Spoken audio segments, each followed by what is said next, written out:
Good afternoon, everyone, and welcome to S.A.V.E, a TV show that's brought to you today by Citizens Against Family Violence. I'm Jessica Plasters, the Patrick County Victim Advocate. And I'm Sandy Dawson. I'm the Martinsville Victim Advocate and Sexual Violence Case Manager at Citizens Against Family Violence. We've had an interesting couple of weeks. Last week we had a show, and our series began as To Catch a Predator, Internet Crimes Against Children here in Martinsville and Henry County. And speaking specifically on the topic of exploitation and coercion of children while using online networking. And we have a special guest with us. He was here last week, but I'm going to ask you to introduce yourself and tell us what you do. Jeremy Stanley. I'm a criminal investigator with the Henry County Sheriff's Office. I also work with the Internet Crimes Against Children Task Force out of Bedford. Okay, thank you. We're so glad that you're here. Thank you for being with us last week and going through this topic. But just to kind of give a brief summary, what does your work involve with ICAC, the Internet Crimes Against Children? We receive cases or tips or email concerns through ICAC directly to us, and we'll look into the cases. And also, in some cases where we work undercover, under false Facebook pages or Yahoo Messenger or myyearbook.com, and try to be proactive as far as capturing or bringing to custody predators of children. So, just like the TV show To Catch a Predator, basically. In some theory, yes. Okay. Maybe not as elaborate, but yes. Well, last week, we went through our questions of trying to explain more about the work that you do and what's involved. And we opened it up for questions to come in on our Facebook page and email and calls and anybody that wanted to submit questions. And we have quite a few questions. Oh, good. So we're going to see if we can get through all of them and let you just kind of wing it on some answers Okay, here. fair enough. And maybe we'll answer the questions of our viewers and people that'll see this show in ways that they can be proactive and preventative as well. Certainly. So I'm just going to start with the first question that came in on Facebook, and it just basically is, how common are child predators in this area? Well, they're as common as they are in any area. I mean, it's hard to say, okay, the numbers are going to be greater in Henry County versus Franklin County. It's very hard to say.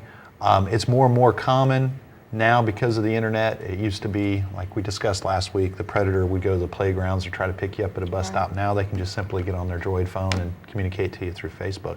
So to say that one area has more sexual predators than the other would be kind of be misleading, but I would say we obviously have the same amount by population, as in compared to population as anywhere. We're not going to compare as far as Roanoke, because Roanoke has a far greater population. Right. So the chances of being more predators living in the area is far greater than what is in Henry County, but by population, mathematically, it kind of becomes the same. But at the same token, we don't need to be blindsided and say Right. it's not happening Oh, here. no, It's it definitely exists. I mean, you can read every other month when the indictments are put out in the newspaper, and there's plenty of sex crimes in there. It's here. It's whether people are going to step forward and report it. If families are going to be cooperative and let their children step forward and report it. In those cases, hopefully one day we can work towards the goal of none. But right now we have to deal with what we have. Right. Okay. I'll let you go next. All right. We received an email message.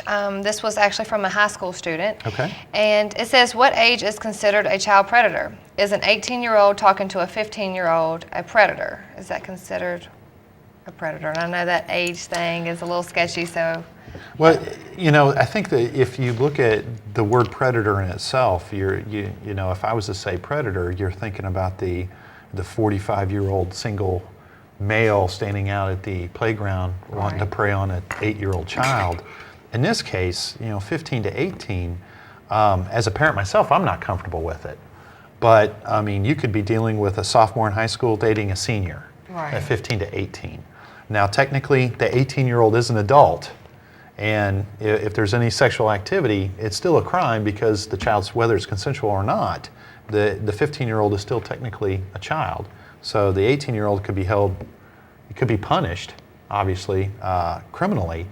But I mean, I hate to use the word predator in a situation where it's just two high schoolers dating. Now, is 18 or 19-year-old that's not in school is trying to date 15-year-old kids that are in school, you know, we have to kind of look at it that way as well. It depends on the circumstances. And, you know, with teenagers today, it'd be very hard for a 15-year-old girl to not, you know, want to be around her 18-year-old boyfriend that's in school with her. So you don't just look at the ages specifically. Look at the circumstances, because it So could be. there's a whole big situation. We've had cases before where it'd be you know, and I hate to throw stuff out there, but where you've got a young man that's just recently graduated high school, but was helping mom and dad run their in-home daycare, and him himself was targeting the children that were coming to the home. So it could be, it's an acquaintance, maybe, you know, I know it's younger than 15, but you know, the casual contact are always there. You know, the parents felt comfortable and stuff with the children going there, not knowing what was going on.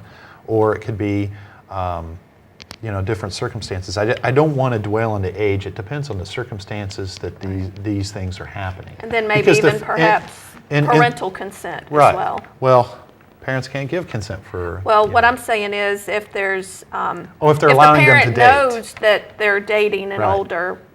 older than 18 person, like for instance, someone in high school is dating Right. someone that graduated from high school and now they're 19. Right. But it treads on difficult. It treads on territory.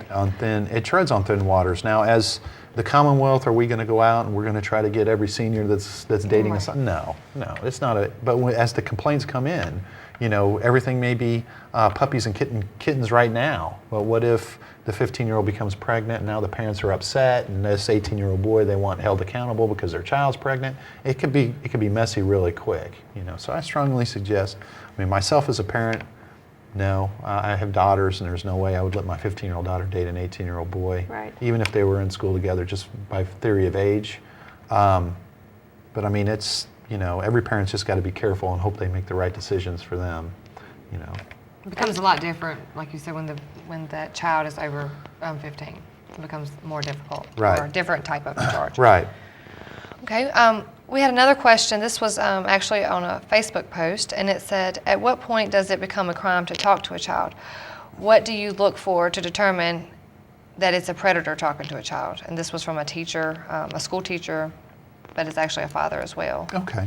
What we look for when I do the undercover work through Facebook, I'll use Facebook for instance, what I'm looking for is if a 50-year-old man wants to talk to me and wants to talk to me about the weather or about whatever, that's fine. Because that's casual conversation. That's simple conversation that you could have if you go to the store, if you go to church and you're speaking with one of the elders and stuff.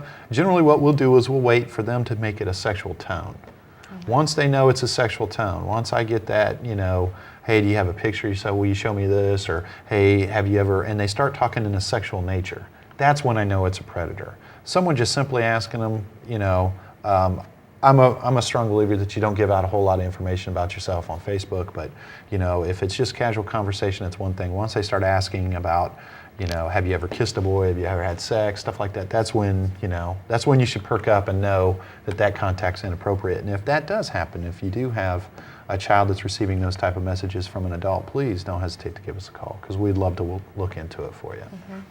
And I think one of the things you said last week too, you can't just turn over the information about that person without giving the situation of who was on the other end of the conversation. You know, and a lot of, and this is what, you know, the hardest thing as an investigator, and I'm sure as a caseworker, is getting the victim to follow through with charges. Mm-hmm. Because the victim's terrified, they're embarrassed, they don't want to go to court, and this and that and the other. At one point, as parents and as citizens, am I saying it's okay for my child to be exposed to this on the internet? It's okay for my child to be exposed to this at church or at school or at the store, but I don't want them to be exposed to the court system that helps protect them. Right. It's okay for your child to be a victim, but we don't want them to go to court. They're already a victim. This has already happened to them. Just because they were victimized in the privacy of your own home doesn't mean that it's not something. They still have to come to court. they still have to prosecute these people because it'll be another child next week. Or it could be 8 children all at the same time, especially on the internet. People network really quick. And, I hate when parents are thinking, well, I don't want, and I understand, as a parent, I'd be kind of concerned, but the other theory of it is, I wouldn't want somebody to victimize another child after mine. Right. I want to make sure it ends, because you got to stop the cycle. And if you don't come forward, if you don't give the information, there's nothing we can do. You're just setting up the next victim. And I wouldn't want that on my conscience, and I hope there's any parent out there that has experienced this recently, don't let it be on yours, because your daughter or son isn't the first one, and it won't be the last. Right, and I think you make a valid point too.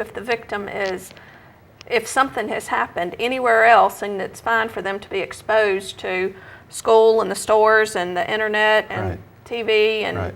everything else that's out there, but not Right. coming to court. Right.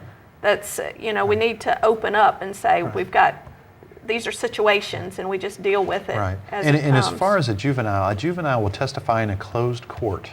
And a lot of people don't understand a closed court means you're only there with your judge, your Commonwealth attorney, and a defense attorney. Okay, it's not like anybody can walk in off the street and listen to your story. So we protect you the best we can, and in some cases they use closed circuit TV if they're that terrified of the suspect. Right. It's not like it's not like Matlock, where there's a whole courtroom of oohing and ahhing during the testimony. TV really ruins things for people sometimes. TV really does, and they show a lot of, they were attacking that 12-year-old kid on the stand, making them cry. That's not the case. That is not the case. And it's not going to be broadcast on Yes. TV It's either. not going to be broadcast, and there's always an advocate that's going to be with you, and the investigator's always going to be with you. So it's a lot more friendly environment than what people think. Right. Okay. Well, we had a phone message that came in, and this was from a father who said, how do you personally keep yourself as an investigator from getting emotionally involved, and instead of following proper investigator procedure, just snapping on this predator and cutting loose or Especially doing something? considering you're a father as well, and then it makes it a lot harder. It's not that I don't want to, trust me. But the thing of it is in the back of my mind, I've been doing this for 20 years now. I've been a policeman for 20 years, so I've matured a lot pretty well over the years. A first-year officer probably, that's going to be a hard thing to swallow. By my 20th year, nasty things are happening every day. And what I try to do is focus on the fact that I want to stop the violence. I want to stop this from happening. And if I do something that muddies up an investigation and someone walks free, then I know I'm potentially putting other victims at risk, meaning the next child. There's nothing that, I wouldn't love to, jump over the table and give them a good one or two. We all want to. We all, have those feelings as a parent or as just a human being. But it's a job. It's an unfortunate job, and it's a hard job. But, we have to do it to the best of our ability to ensure prosecution. And not go the vigilante route. Right. You don't want to, and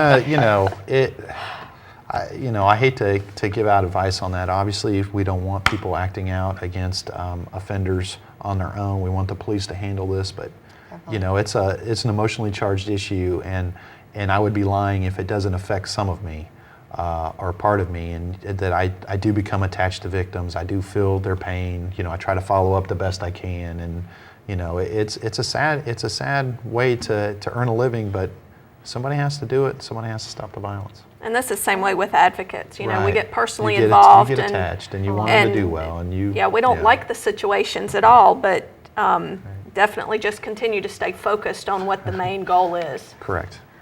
Exactly.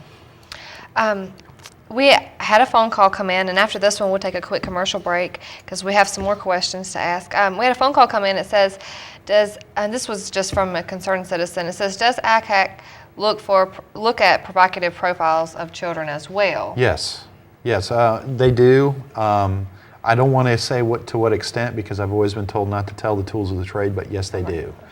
We look for both sides because we found in some circuit, not necessarily here in Henry County, but through ICAC, they have found where prostitution rings have been putting children out there, on the trade market, on using Facebook and stuff to So get exploiting children through Facebook, trying to pimp them out.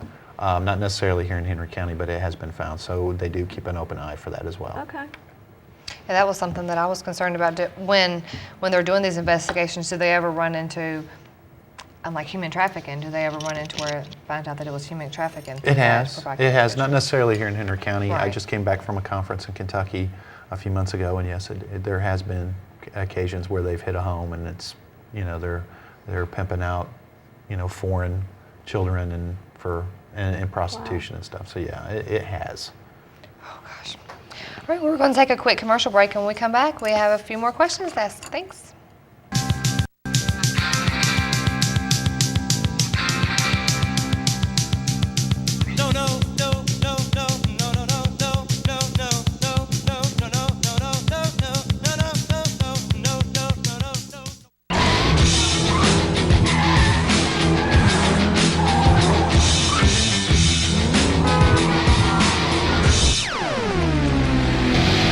At Goodyear, everything we've learned making tires for Hollywood stunt drivers inspires what we roll into yours.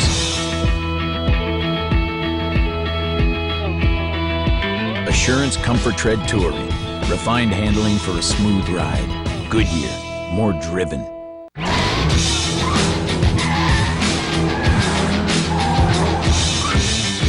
BTW 21, your neighborhood network, the only local channel with a certified meteorologist. Join Kip Wallace and Jamie Singleton at 6 and 11.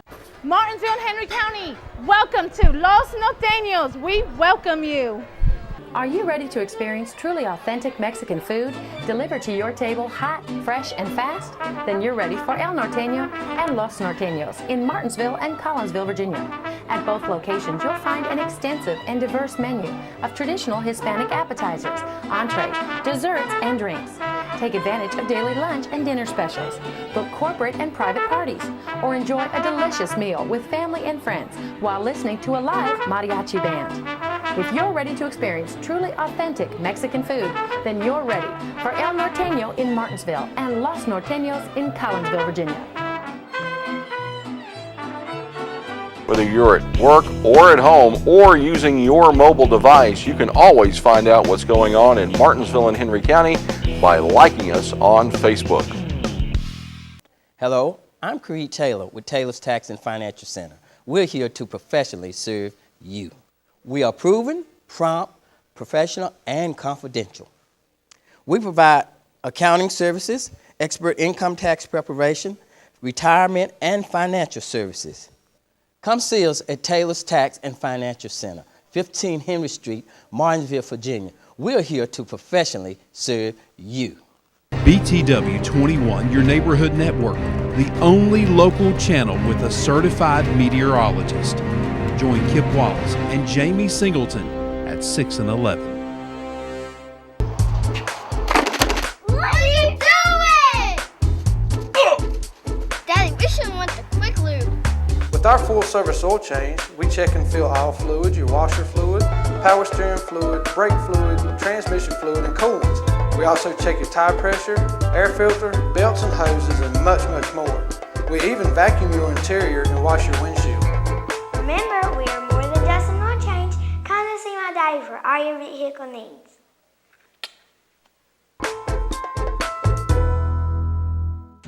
Join the Farmers Family Discount Club. Just text FARMERS to 68247 to receive discounts by text, or send an email to info@farmersfoods.com to receive your discounts by email. That's all it takes to join the Farmers Family Discount Club.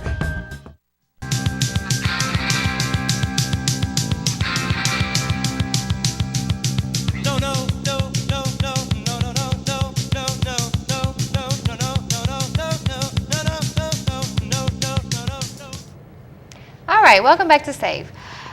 Now, before we went to commercial, we were asking some questions that had been sent from different citizens in the community to ask you today.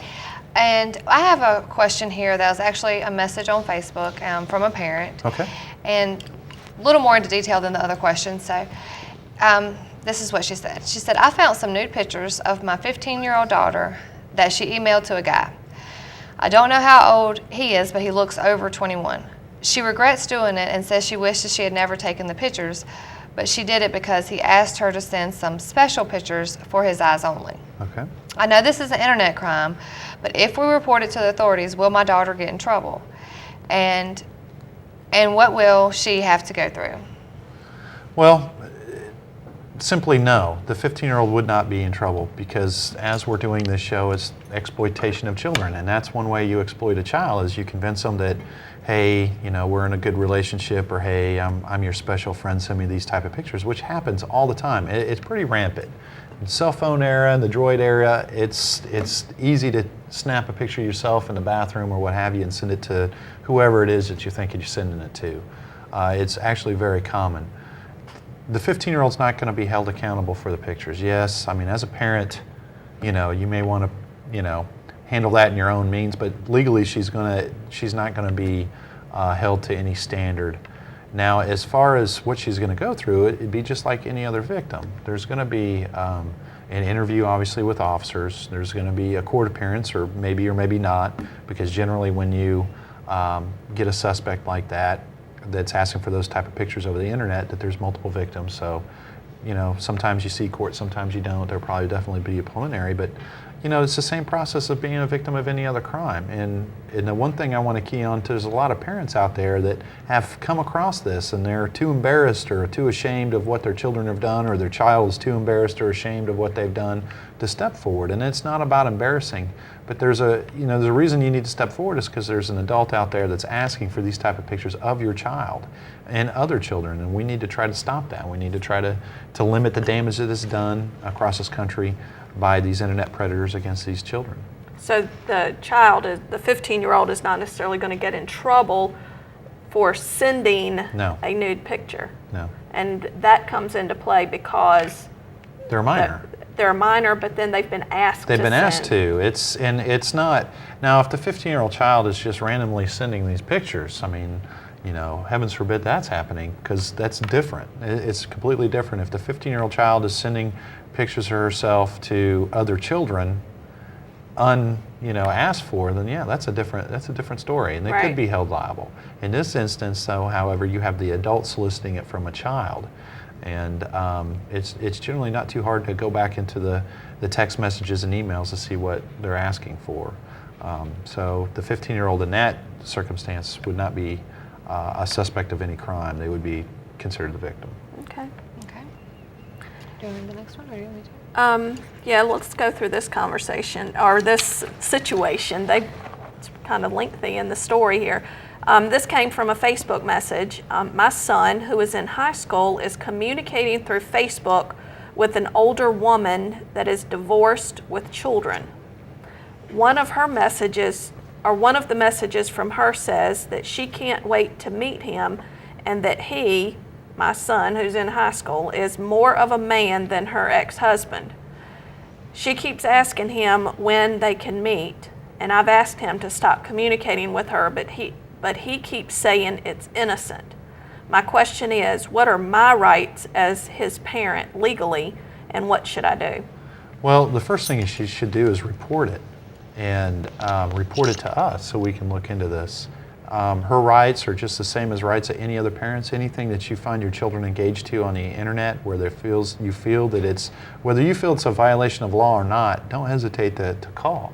I mean, you can even call Citizens Against Family Violence if you feel nervous about contacting the police. You can contact them. They're going to be able to explain what's going on and probably the steps you need to take.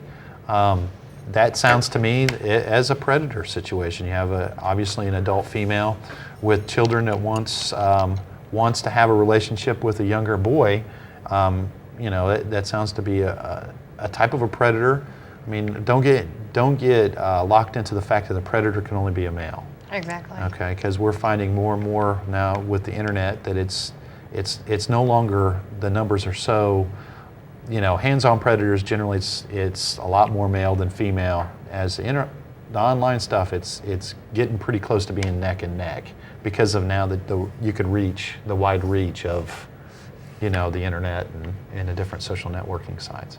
Now, with that being said, have you ever ran into a case, or maybe even heard of a case that maybe where someone was acting as if they were a woman? Not saying that women don't do this. I know that it definitely happens, right. and it actually be a man sending that boy up, maybe? I mean, I know that's kind of... Anything can always be. Right. Anything can always be something other than what it seems. In most cases where it's a male trying to target another male, it's no, it's going to be a male. They're going to be clear it's going to be a male. Because what they want to be able to get away with is the type of relationship where they can draw the boy in and then do what they're going to try to do and keep it quiet. Now, if you're trying to attract a male saying you're a female and they show up and you're a male, that's a red flag. It may not go as smoothly as you want. Right. I know we're getting close to the end of the show, and I did want to throw this question in real quick. This is actually from our executive director at the agency, which is a mother of 4 children. And she said, if ACAC investigates a situation where a child here in Martinsville or Henry County, and the predator is in, say, Kansas, where are the charges filed? Is it here or there? It's here, and it's going to be the jurisdiction of where the child is, because the child is the victim of the crime, so that would be that jurisdiction. That's not to say that Kansas wouldn't file their own charges against the resident in Kansas because of what was occurring in Kansas. But as far as Henry County is concerned, it's Henry County's case if the child lives in Henry County, and vice versa. Now it can go either way. Generally, we'll go jurisdiction of victim, because you don't want your victim traveling from Kansas to Henry County for court. You want the suspect to have to go to Kansas to answer to those charges. Exactly. So we tried to not inconvenience our victims to the point of making them travel hundreds of miles to appear in court. So if, for instance, in that situation, if Kansas authorities were filing some type of charges against that predator, would the victim from here have to go to Kansas? Not necessarily, but it depends on what type of charges they were filing. Okay. If it's pure solicitation, if I'm living in Kansas and I'm soliciting this 12-year-old kid or 13-year-old kid to send pictures of myself or them to me, pictures of themselves nude, what have you, or sexually explicit, that in itself is a crime. They don't necessarily need the child to come. All they're going to need is documentation to prove the child actually exists and the child is of this age. These requests went out and this is what they received electronically. Generally an ICAC person, one of their task force people, will do the forensic stuff and come in with all that evidence. We've had cases that we've worked here in Henry County where the female has lived outside the jurisdiction and we went ahead and prosecuted it here and she never had to travel to court. So, because we were able to say this person actually exists, it's been confirmed, this is their identity, this is their age, because everything was online. I mean, in those type of cases, all you have to do is show the messages and what they received. So it would be wherever the victim was living at the time that the messages occurred? Correct. Okay. No matter where it came from. Well, that's great, and I think we had another question. I think we answered that one. Does the child victim have to go to court to testify? And it really depends on the case. It really depends on the case, and we try to be kid friendly as far as that, as far as trying to limit, the contact that they have inside the courtroom. I mean, it's a daunting task as it is to step forward, but we try to make it as easy as we can. I know you guys try to make it as easy as you can. So hopefully we try to minimize the exposure of the child to the courtroom, but in most cases, sometimes, or some cases, sometimes they do have to appear in court, but that's part of the process. Okay. Well, thank you so much for coming on the show and answering these questions. I know the parents and the citizens of Martinsville, Henry County that had these questions are really thankful that you answered it. We're really thankful for all the work that you do and everything that you're doing in the community to stop these predators. Right. I know every officer in Henry County Sheriff's Office and local Martinsville Police Department, we work very hard on trying on these cases, and we try to do our best to protect Henry County, Martinsville City. And I know all the officers in ICAC and throughout the country are trying to do the same, but we can only do what we get as far as your support and the report that comes in and support of the parents of the victims, and obviously your guys' support of those victims too, so I appreciate what you do there as well. Thank you. Thank you. All right, well, stay safe and we'll see you next Tuesday.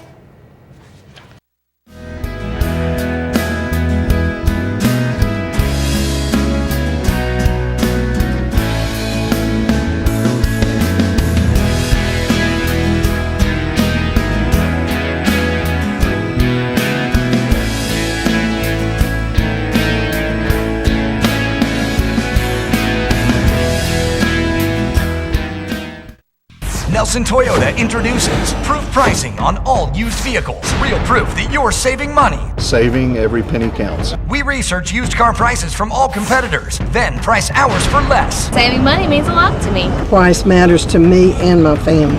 Proof pricing, because knowing is better than guessing. And now, buy any Nelson used vehicle and get your first service free. Here at Nelson, we can prove we got the lowest prices. Nelson Toyota, 980 Ferrystone Park Highway. Everybody knows cars cost less in Martinsville.